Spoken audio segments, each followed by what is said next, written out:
What's up, guys? Welcome back to the second hour of week 16 of RollPlay Solum here. Neal, what's going on? So who do we want to deal with first in terms of who's going where and what?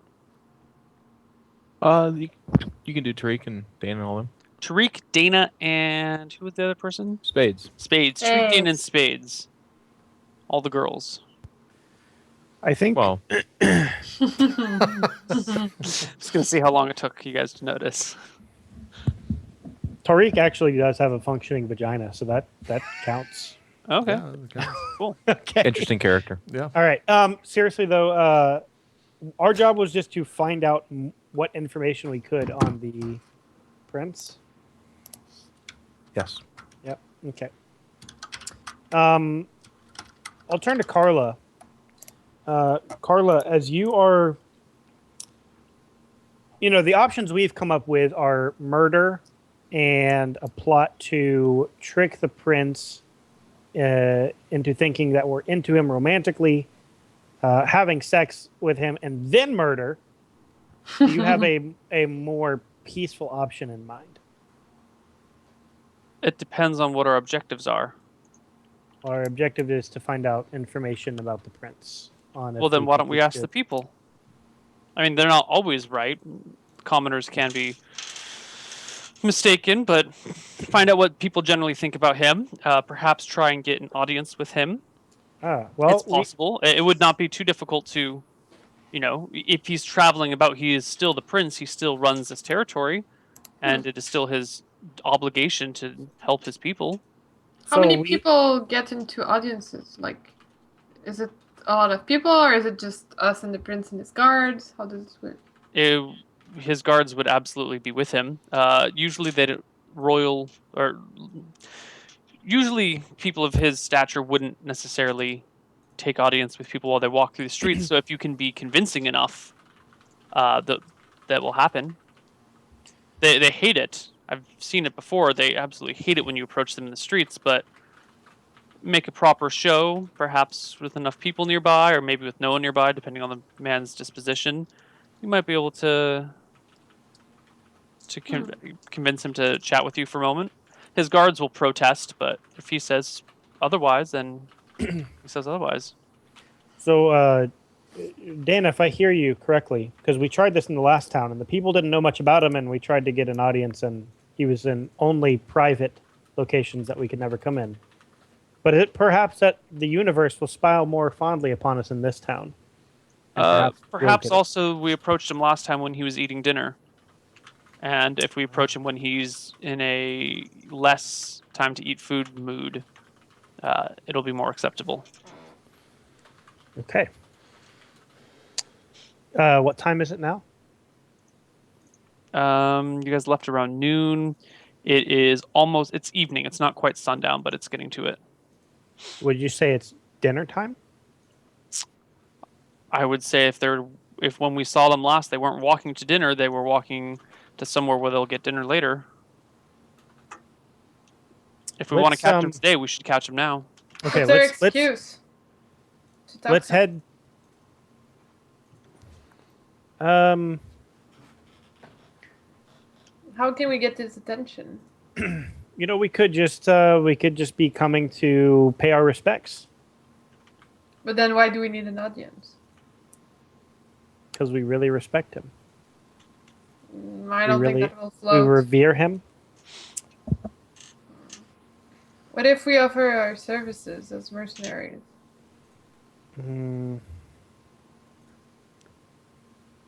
Perhaps honesty is the best policy. So we just ask him, hey, you have a Rasty? I don't know how you want to go about this. I mean, if we're being completely honest, we've thought of a murder plot on this guy. So I don't think full honesty. Perhaps not full honesty, but I mean, how would we make our decision on this? What is our guiding? What do we need to know about him? How he feels about the occupying forces? What's his goal? Correct. What's his goal? We may never know that, but we can learn. Well, about if we were in past Dungeon policies. World. We can learn about his past policies. We can learn about the way he's interacted with them before.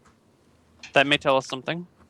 Well, it's probably going to be hidden if he's against Veracity because he doesn't want to get caught, right? Let's just investigate.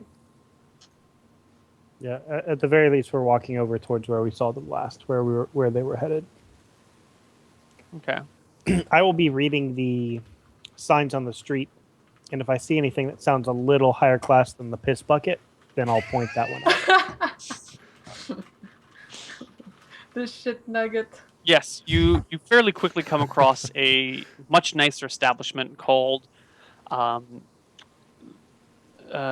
Royal Crown. Okay. Are there guards stationed out front? There are not guards stationed out front. All right. I'll try to enter.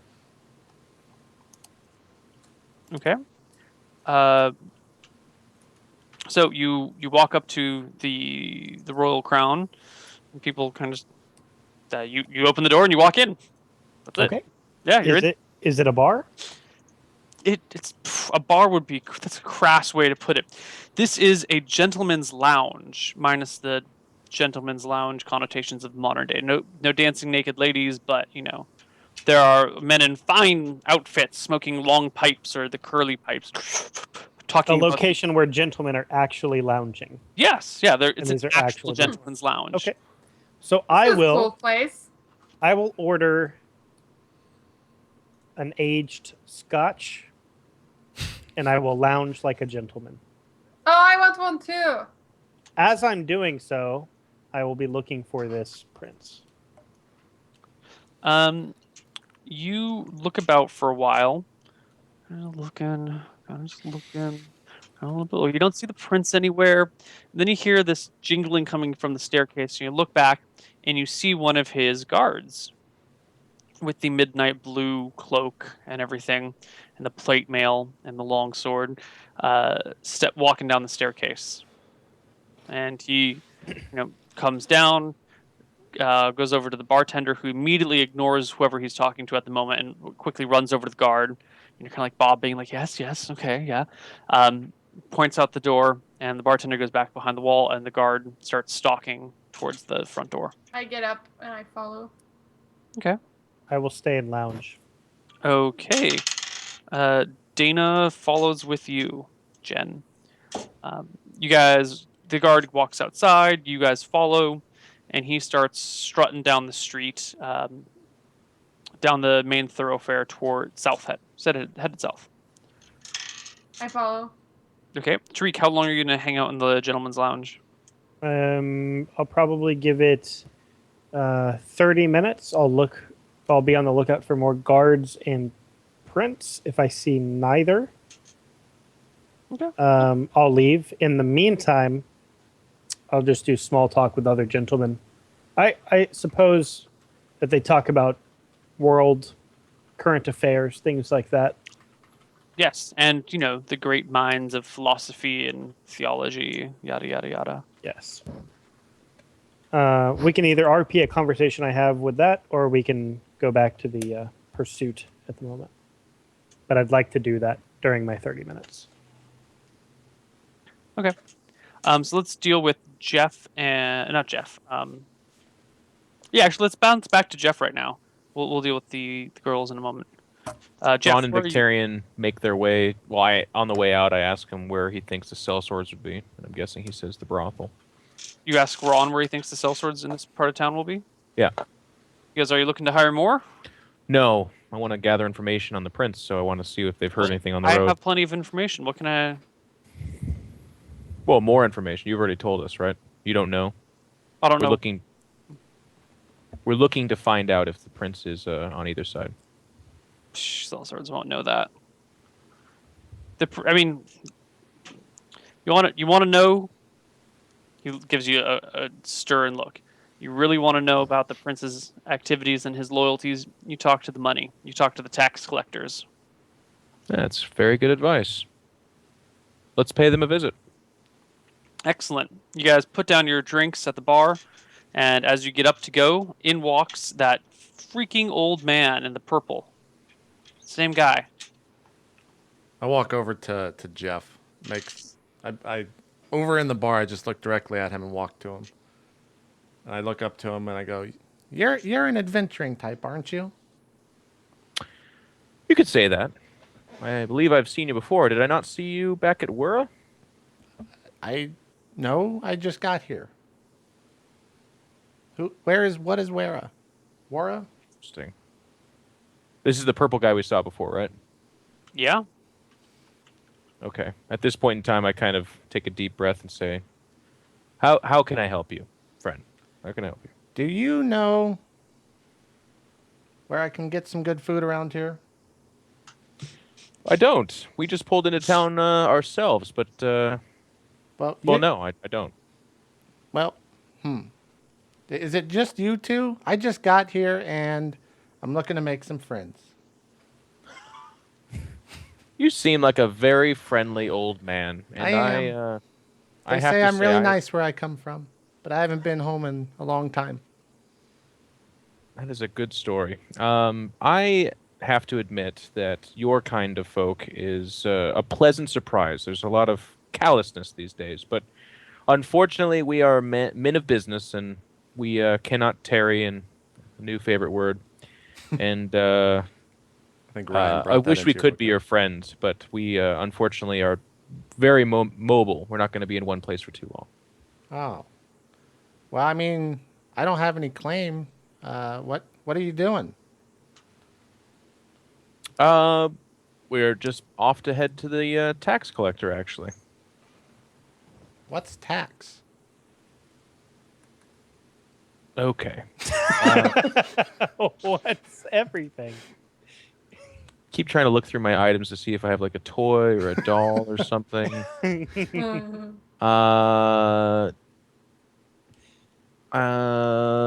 What do I give him? I have nothing.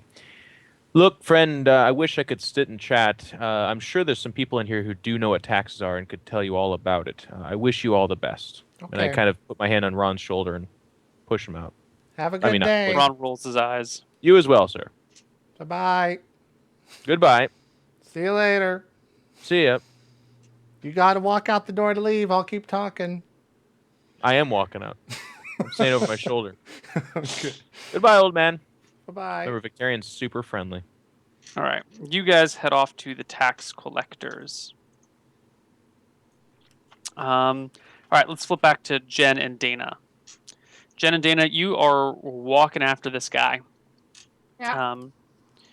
And he walks a block and a half. You guys are following, 30 feet behind him or 40 feet behind him, whatever. And after a bit, he turns down a side road and starts heading with a side road that heads perpendicular to the main street. As you round the corner, you see this road leads straight to a very large manor just outside of town. The manor is not quite fortified. Like it's made of stone, but there's not really like a wall around it. It looks, like very sturdy. There's no windows on the first floor, but the second floor has windows. So it's like half house, half keep sort of situation. Mhm. A very sturdy house, let's call it. Okay. And you also see down at the looking forward, you see the royal carriage is parked just underneath the overhang of the front door to the manor. Ah, there you go. Wasn't so hard. Guess we should go get the boys and storm in. Dana just nods. Start walking back. Okay. You walk back into the room where we encounter Tariq. Tariq, in the meantime, while they've been walking, you've been having a conversation with the gentleman next to you. Yes. He seems to be perhaps one of the poorer of the gentlemen here. His clothes are fine and fancy, but they have that very... It kind of smells like new money. Like his behaviors are still a little bit... He doesn't seem like the sort of guy who grew up with fancy money and stuff. He must be new to it. You know what I mean? So my objective with this conversation will be trying to find out how he got his money, what like political parties have been in place in this sort of region, that's kind of where the conversation will be headed. Okay. Anything in particular? Well, I'm trying to find out as much as I can about the prince. My and good sir. This prince fellow himself is, well... He's a dastardly fellow, I tell you. Dastardly, you say? Dastardly fellow. Well, that's not good at all. No, this prince, he is such a supporter of the occupying forces that his own brother fled from his kingdom, came up here, captured the rascally Maris, captured that rascally Maris, and was set to execute him until his brother intervened. Until his older brother, Prince Maris, the Prince Jordan, this fellow that's been walking around town today. Well, you seem to be doing all right for yourself under his rule. I mean, you're in here, aren't you? I've worked for my money. Worked very hard, made the right connections with the right people. Very proud of this. You, though, what are you doing here? You look like a common sellsword. Well, if you saw me in combat, you wouldn't say such a thing. Ah, knight are we? Landed? Not a knight either, but very adept in combat. I see. So you are a sellsword. No. More of a treasure hunter, you could say. Ah, you're one of those adventuring types. Adventuring types. There you go. I bet you've got a ruby sword somewhere, or a catch of diamonds. Perhaps the hair from a gorgon. You know, I could tell you the story about one time when I made friends with this little fellow, and we had many stones, but he absconded into the sunset for absolutely almost no reason, or at least I have no idea why he did it. But he absconded with many aquamarines. I want to great tell you, my value. friend, you know the reason he absconded with your gems. You left them with him. This man was nothing more than a knave, nothing more than a common thief and cut purse. He made friends with you, and as soon as you trusted him with your aquamarines, he fled. It's possible. If this were my friend or associate, I would have a price put on his head. That's how you make sure people treat you with respect. I didn't realize that was that common in this area of the world. It can be done, not necessarily in public, but if you know the right people, make the right connections, you could put a price on his head. Well, as you said earlier, you're kind of a man who's made the right connections to get yourself into the position that you're in now. Yes, sir. How much do bounties usually go for such a common thief? Well, I mean, it's all a matter of personal preference at that point. It's really, how do you want the job done, or do you just, want to put a bounty on his head to make a name for yourself, or to make it known? Probably the former. If you actually want his head, then I would put a hefty price on that. I'd say 1,000 gold. That's sure to bring his head back to you. It's quite a hefty sum, my friend. Well, you want the head, don't you? Well, Sometimes takes money to get things done. You might be able to get away with it for less, but the job might not be clean, or worst of all, he might know that you've done this and come back for you. truth be told, we're in a gentleman's lounge, and I'm just trying to make some lively conversation, but you've definitely given me something to think about.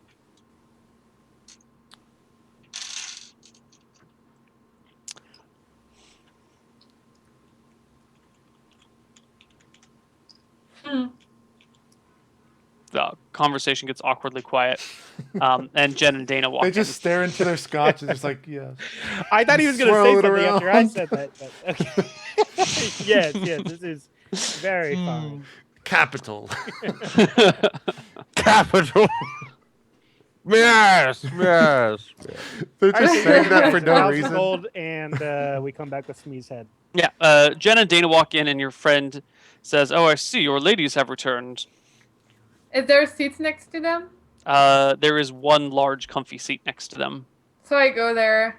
I just sit in the seat and I'm like, so, What are you guys up to? What have you been talking about?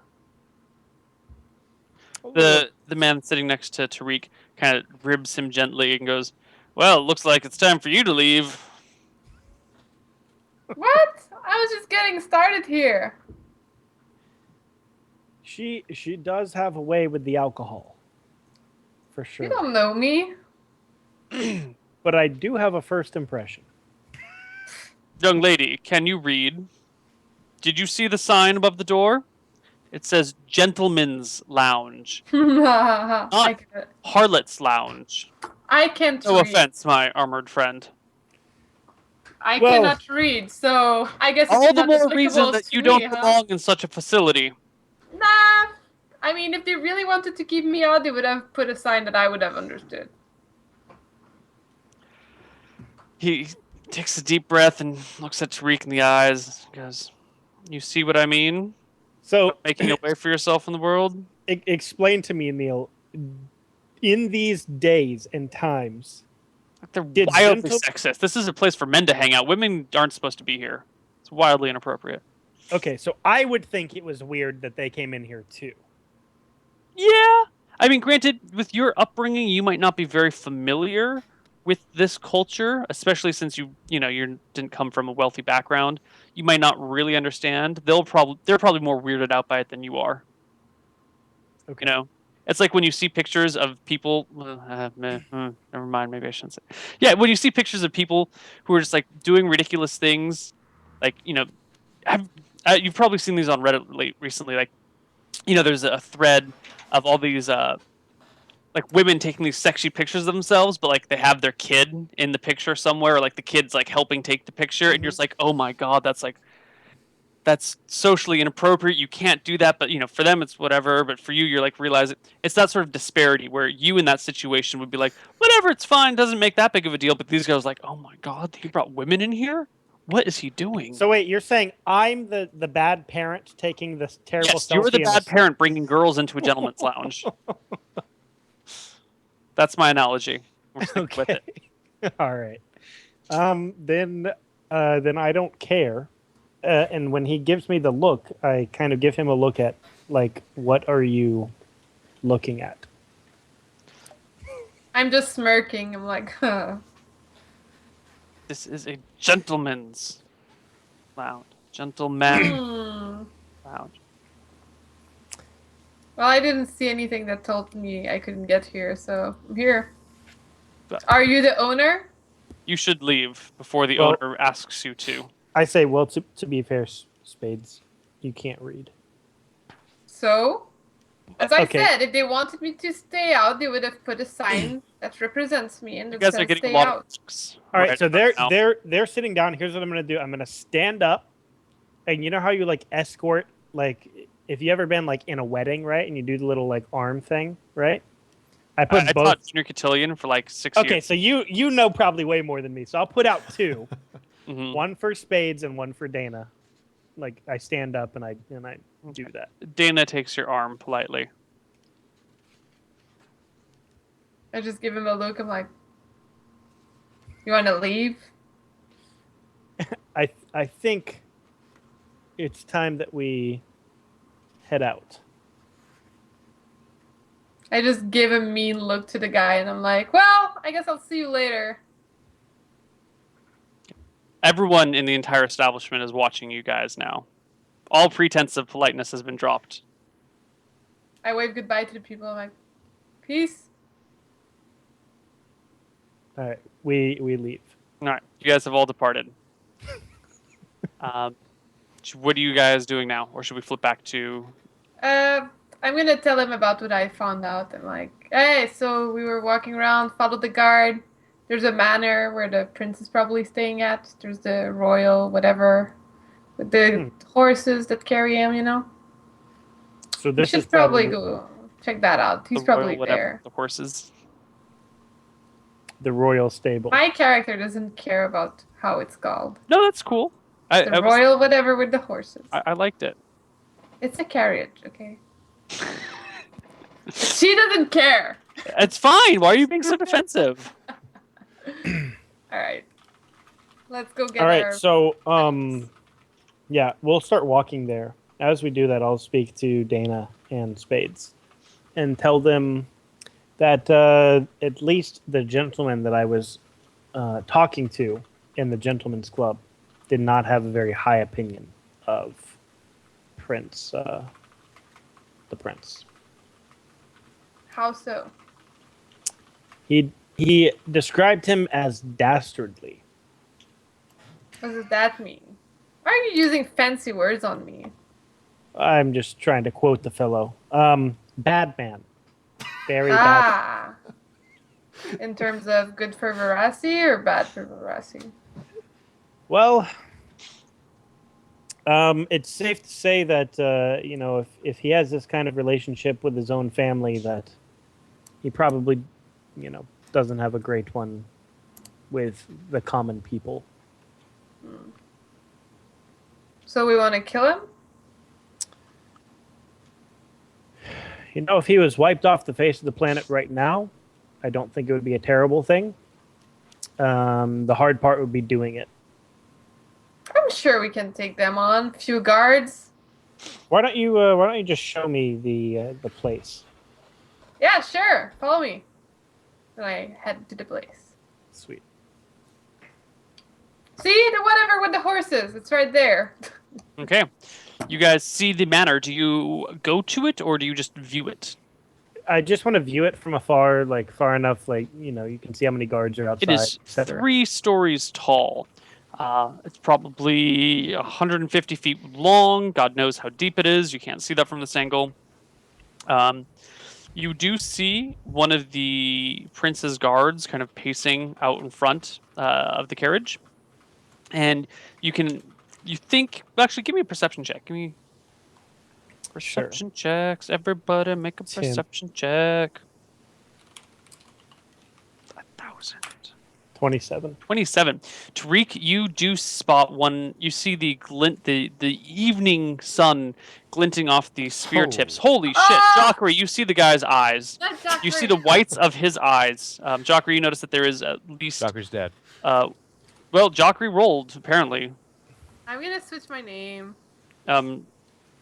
Jockry sees this, one of the guards nearby. Tariq, you can, you think you see one guard. There's some sunlight glinting off of the spearhead. So at least the main knight and one guard. Possibly 2. Okay. And these guys are pretty much geared to the teeth, yeah? Yeah. Okay. Well, the prince's guards are heavily geared. The other guy, you can't tell.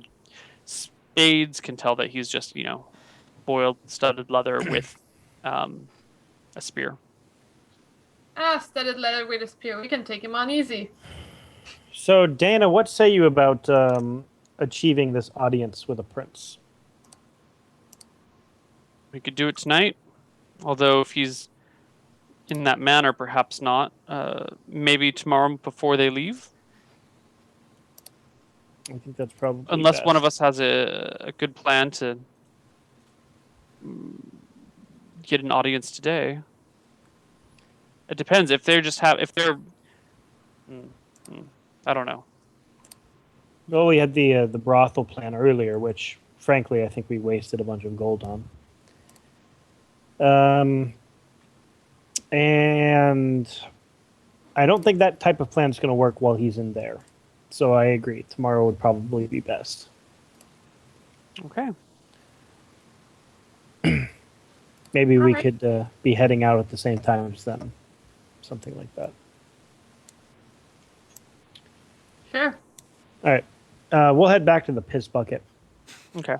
See what the rest of the party did during the day. Let's go back to Victorian and Ron. We're making our way to the tax collectors. All right, you eventually end up at the small town hall. The sun is almost down, and town hall's still open. You walk right on in, ask about, and you find the office of the tax collector. And outside of it are 2 very large, barrel-chested, shirtless men with tight leather pants and huge clubs like laying against their legs on either side of the door. They just kind of. Gentlemen, I seek an audience with the tax collector man. Or woman. One of them just pounds on the door a few times, and a few seconds pass, and the door opens, and there is a gnome that walks out, a female gnome. And she looks around and goes, "What is it left?" And he goes, "People." And then she looks at you guys and says, "Well, come on in. What can I do for you?"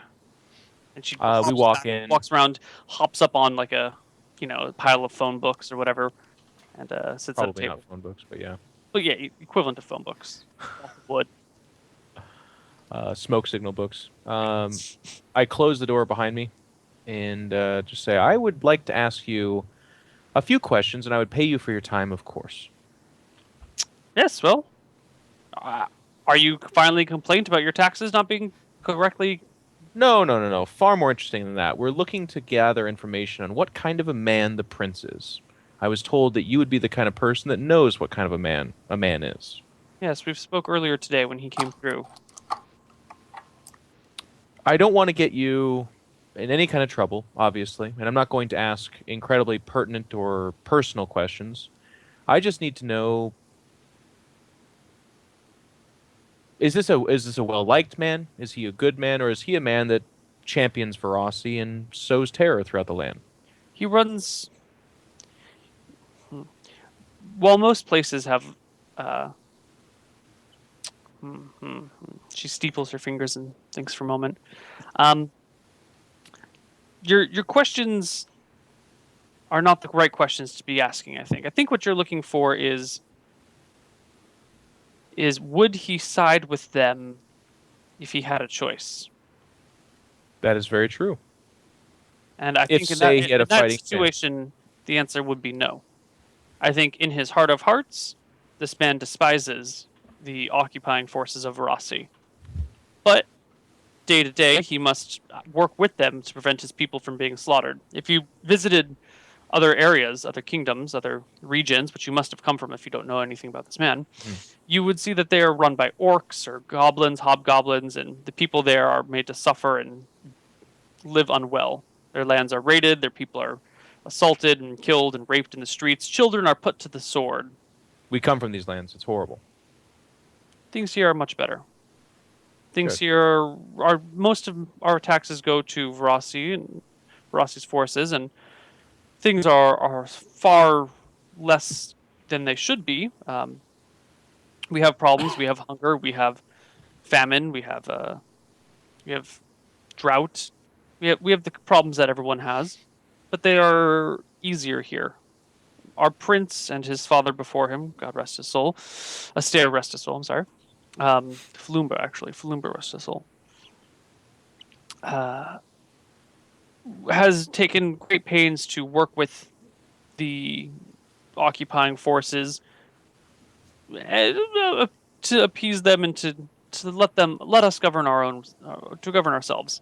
The prince's younger brother has been very rash with this and doesn't understand that one small kingdom cannot rise up against the overwhelming might on its own. We might So win. he too stands against ferocity, but more, as you said, He's a kind of brash about it. he's a child. He is only 15 years old. He does not understand. I mean, yes, he's a man, but he thinks like a child. Do you know of any kind of conclusion with the supposed Verossi agent that the child took? She kind of her eyes look at you too, and you notice that there's some sweat coming down her brow. I don't really think I'm allowed to answer that question. Fair enough. As you said, these are trying times, and I would not want to put you in a worse spot than you already are, and you've been most forthcoming, and I do appreciate it. Final question. If I were to try to have a conversation with the prince, how would you think I should go to facilitate that? If you have any recommendation. I would walk up to him in the middle of the street in broad daylight and say, "My prince, I need to ask you a question." Okay. Fair enough. As I said, you have been most helpful, and I do appreciate it. I'd like to pay you for your time, and I put 10 gold on the table. her eyes light up, and she gives you a broad smile and says, "Thank you, Sir You can call me V. V." That'll It's an do. Thank ominous you. name in these times, and considering your questions. Depending on who these questions are posed to, I won't lie. They could very well be very ominous. But for you, not ominous at all. You've been very helpful. I appreciate it. And you? She looks at Ron. He just shakes his head and kind of like. He's just, he's a sellsword following me along. But a smart one, Ron. This is a good idea. We've taken up enough of your time. Thank you very much, and have a good day.